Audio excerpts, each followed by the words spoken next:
11,000 बच्चों का ये जो डिफरेंस आया है, बच्चे इतना तो पढ़ने ही नहीं लगे। एनटीए बार बार कॉन्ट्राडिक्टरी स्टेटमेंट दे रहा है।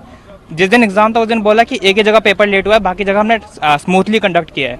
और जिस दिन रिजल्ट आया उसके कुछ दिनों बाद बोल रहा है कि 6 जगह पर पेपर की टाइमिंग गड़बड़ हुई थी। तो बार बार अपनी बात से मतलब वो पलट रहा है। इन लोगों ने बस गुमराह करने की कोशिश की है, क्योंकि 3,000 रैंक जो मैं एक्सपेक्ट कर रहा था इस बार, मेरे 671 मार्क्स थे, इस बार 14,000 है वो रैंक गई है। तो 11,000 बच्चों का ये जो डिफरेंस आया है, बच्चे इतना तो पढ़ने ही नहीं लगे। क्योंकि पिछली बार 2400 रैंक थी, इस बार 14,000 है। वो तो हर बार बच्चे पढ़ते हैं तो हर बार हल्की फुल्की कट ऑफ आगे बढ़ती है। लेकिन इस बार जो इन्हें किया है, ग्रेस मार्क्स का जो ये कह रहे हैं, उसमें 790 बच्चों ने क्वालिफाई किया है। क्वालिफाई में मतलब 600 प्लस नहीं होता, क्वालिफाई मतलब 164 से ज़्यादा मार्क्स होता है। तो 600 प्लस के बच्चे 50 होंगे, तो 50 रैंक कम, अब 14,000 जो रैंक है वो 13,950 हो जाएगी। उससे तो कुछ फ़ायदा ही नहीं होगा ना। उनकी 3,000 है तो पेपर लीक क्या वो है मेन, इनने ग्रेस से पता नहीं क्यों ये लोग आ गए। तो आपकी क्या मांग है? पेपर लीक पे सीबीआई इन्वेस्टिगेट करे तो पता लग जाएगा, क्योंकि बिहार में एफआईआर हुई है, गुजरात में भी एफआईआर हुई है, कहीं पर प्रिंसिपल्स भी पकड़े गए हैं जहाँ पे ओएमआर टीचर्स भर रहे थे। लेकिन कोर्ट ने बोला है कि वो केस जो है 8 जुलाई को सुनेगा, तब तक 6 जुलाई किन्ने शायद बोल दिया कि काउंसलिंग स्टार्ट होगी। आज शायद डिसीजन आया है तो 6 जुलाई से काउंसलिंग स्टार्ट हो जाएगी। फिर तो अब 8 जुलाई को हियरिंग है तो एकदम से डिसीजन आता नहीं है, और डेट पे डेट मिलेगी तब तक काउंसलिंग हो जाएगी। तो फिर तो या तो प्रोविजनल काउंसलिंग करवाएं कि अगर चेंज होता है रिजल्ट तो काउंसलिंग कैंसिल हो जाए, तो फिर तो भी वो ठीक रहेगा।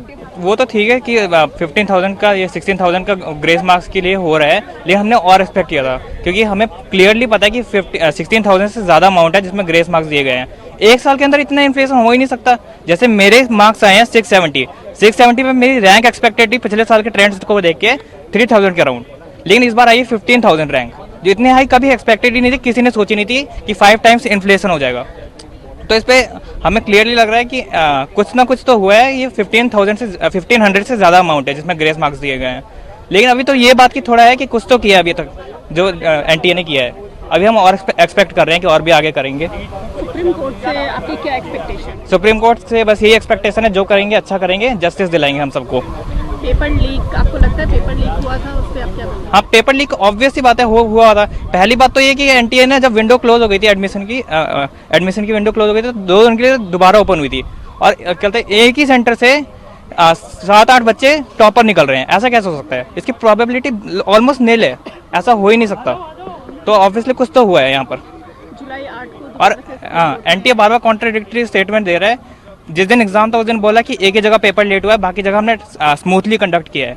और जिस दिन रिजल्ट आया उसके कुछ दिनों बाद बोल रहा है कि 6 जगह पर पेपर की टाइमिंग गड़बड़ हुई थी। तो बार बार अपनी बात से मतलब वो पलट रहा है। तो इसमें शक पैदा होता है ना क्लियरली। नमस्कार, मैं हूं मानक गुप्ता। अगर आपको हमारा ये वीडियो पसंद आया हो तो इसे लाइक और शेयर जरूर करें, और हाँ, हमें सब्सक्राइब और फॉलो करना ना भूलें, ताकि आप देश और दुनिया की कोई खबर मिस ना करें। तो जुड़े रहिए हमारे साथ और देखते रहिए News 24।